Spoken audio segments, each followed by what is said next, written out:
Shalom teman-teman gereja di AMC Bahasa Malaysia. Salam berkat dalam nama Yesus Kristus saya ucapkan. Selamat bertemu sekali lagi. Semoga saudara semua sehat dan ceria di dalam Tuhan. Hari ini kita masuk ke dalam kunci berkat yang ketujuh. Matius 5:9. Diberkatilah mereka yang mendamaikan manusia, kerana mereka akan dipanggil anak-anak Allah.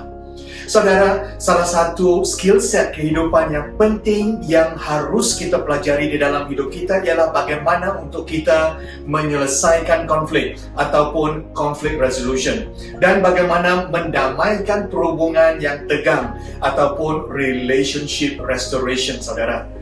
Jikalau kita tidak belajar skill set ini, saudara, kita tidak akan hidup dengan aman.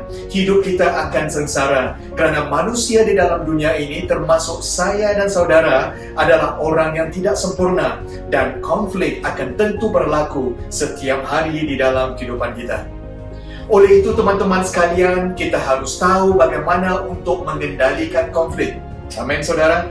Mengendalikan konflik di dalam rumah tangga kita, perhubungan di antara suami istri, perhubungan di antara ibu bapa dan anak-anak, perhubungan di antara saudara mara dan sebagainya. Kita juga harus tahu bagaimana mengendalikan konflik di dalam komuniti kita, di dalam gereja kita, di dalam sel group kita, di dalam perumahan dan hostel kita, dan juga mengendalikan konflik di antara kawan-kawan kita, rakan-rakan sepekerjaan kita, dan juga rakan-rakan seperniagaan kita dan sebagainya. Masalahnya, saudara, walaupun skill set ini paling penting untuk kehidupan kita di dunia ini, tidak ada orang yang mengajar kita untuk menyelesaikan konflik di marketplace ataupun company kita. Tidak ada kelas ataupun subjek yang mengajar bagaimana untuk menyelesaikan konflik di sekolah. Tidak ada ibu bapa yang mengajar anak-anak tentang bagaimana mengendalikan konflik di rumah. Setuju kan, saudara? Oleh itu, untuk renungan kita pada hari ini, izinkan saya cadangkan 5 langkah praktikal yang boleh kita lakukan apabila kita berhadapan dengan konflik. Apakah langkah yang boleh kita ambil apabila kita berhadapan dengan konflik? Yang pertama ialah kita memulakan langkah yang pertama. Wow, saudara, kita tidak menunggu orang lain untuk datang kepada kita di dalam konflik. Kita yang memulakan langkah pertama, the first step. Semasa kita berhadapan dengan konflik, saudara, kita boleh membelikan seseorang itu secawan kopi, ataupun teh tarik, ataupun lunch, ataupun dinner dan makan bersama. Yesus sendiri mengambil langkah yang pertama, menunjukkan belas kasihan kepada kita. Roma 5:8 dan 10b.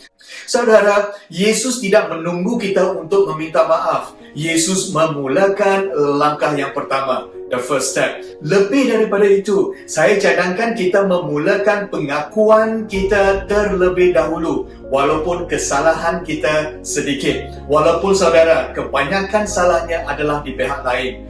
Kita tidak fokus kepada mengapa kita terluka hati, tetapi kita fokus kepada penyembuhan berhubungan, saudara. Saya percaya, jikalau kita melakukan ini, situasi tegang akan menjadi tenang. Jadi, saudara, pembawa damai adalah orang yang memulakan langkah pertama seperti Kristus. Dan langkah yang kedua yang saya cadangkan ialah di dalam konflik, kita berdoa untuk kebijaksanaan Tuhan. Yakobus 1:5a. Sekiranya seseorang di antaramu kurang bijaksana, dia haruslah berdoa kepada Allah supaya mengurniakan kebijaksanaan kepadanya, kerana Allah memberikan dengan murah hati kepada semua orang tanpa memandang kesalahan mereka. Wow, saudara, Tuhan bersedia memberikan kita hikmat yang datang daripada syurga. Tuhan akan memberikan kita kebijaksanaan untuk menentukan tempat yang sesuai, masa yang sesuai, perkataan yang sesuai, dan cara yang sesuai untuk kita menyelesaikan konflik kita. Amin, saudara. Hikmat kita bergantung kepada Tuhan di dalam kita mendamaikan manusia. Langkah yang ketiga ialah kita cuba memahami kesakitan dan perspektif orang lain. Saudara, setiap orang akan mempunyai kesakitan hati di dalam setiap konflik. Orang di dalam kesakitan hati akan menyakiti orang lain. Hurt people will hurt people. Sebab itu kita sebagai seorang pembawa damai haruslah rise above the situation, saudara. Kita naik ke atas situasi konflik dan cuba untuk memahami kesakitan dan perspektif orang lain. Saudara, Francis Assisi pernah mengatakan, seek to understand before you seek to be understood. Yaitu kita harus cuba untuk memahami sebelum kita difahami. Filipi 2:4-5, tiap-tiap seorang daripada kamu janganlah menjaga kepentingan diri sahaja, jagalah juga kepentingan orang lain. Hendaklah ada dalam dirimu pemikiran yang ada dalam Kristus Yesus. Maksudnya saudara, kita harus mempunyai perspektif yang seimbang. Bukan sahaja melihat dari perspektif diri kita sendiri, tetapi juga melihat dari perspektif kesakitan hati orang lain. Ya saudara, ini bertentangan dengan pola pemikiran dunia yang mementingkan diri sendiri saja. Semua perkataan dunia bermula dengan aku, dan aku. Jadi saudara, mari kita tukarkan cara penyelesaian kita. Kita seimbangkan perspektif kita di dalam konflik. Dan apabila kita melakukan ini, saya percaya kita semua akan diberkati. Dan langkah yang keempat, apabila kita berhadapan dengan konflik, kita bercakap dengan penuh kasih sayang.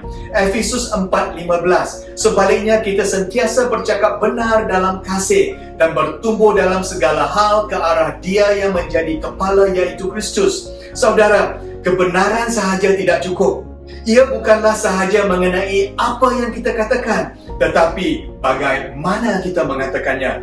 Jikalau kita bercakap dengan cara yang menyinggung hati seseorang, walaupun benar, ia tidak akan diterima dengan baik. Mereka akan menjadi defensif, saudara, menolak segala cadangan kita. Oleh sebab itu, Alkitab menyarankan kita supaya kita bercakap benar dan di dalam penuh kasih sayang. Amin, saudara. Langkah yang kelima, kita memberikan fokus yang lebih kepada rekonsiliasi dan bukan sahaja resolusi. Saudara, jikalau kita terlalu fokus kepada resolusi sahaja, kita tidak akan berjaya. Kerana adalah mustahil untuk mencari resolusi di dalam setiap perselisihan dan disagreement. Sebab kita semua adalah orang yang berbeza-beza.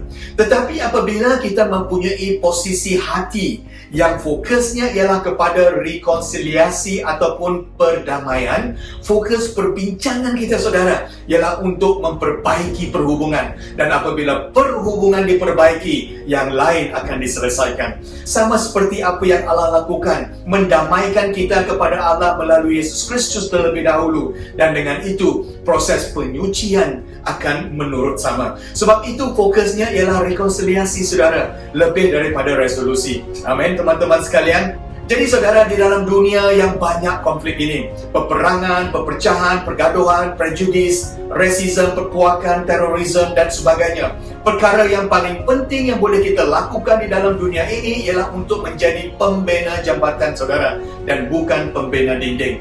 Kita semua dipanggil untuk menjadi ejen rekonsiliasi, orang yang mendamaikan manusia. Saudara, 2 Korintius 5:18, semuanya datang daripada Allah yang telah mendamaikan kita dengan dirinya melalui Kristus dan mengamanahkan kepada kita tugas mulia untuk mengusahakan pelayanan pendamaian itu. Wow, saudara, kita yang didamaikan dahulu kepada Allah melalui Kristus telah diberikan tugas amanah yang mulia, yaitu menjadi ejen perdamaian. Inilah kunci berkat yang ketujuh. Kita menjadi orang yang mendamaikan manusia, dan dengan itu kita akan dipanggil anak-anak Allah. Amin, saudara. Mari kita berdoa. Tuhan, terima kasih atas firman-Mu pada hari ini. Kami minta pertolongan Tuhan untuk kami memiliki kebijaksanaan yang berasal dari surga, untuk menjadi orang yang mendamaikan manusia, supaya kami bersifat murni dan mencintai kedamaian, supaya kami lemah lembut dan ramah tamah, supaya kami mempunyai buah perbenaran yang hasilnya datang daripada benih kedamaian, supaya kami setia melakukan amanah yang Engkau berikan kepada kami, yaitu pelayanan perdamaian yang telah Engkau sediakan untuk kami. Inilah doa kami, di dalam nama Yesus Kristus kami berdoa. Amin. Terima kasih teman-teman sekalian. Sampai kita bertemu lagi di dalam sesi yang seterusnya. Tuhan memberkati saudara semua. Shalom.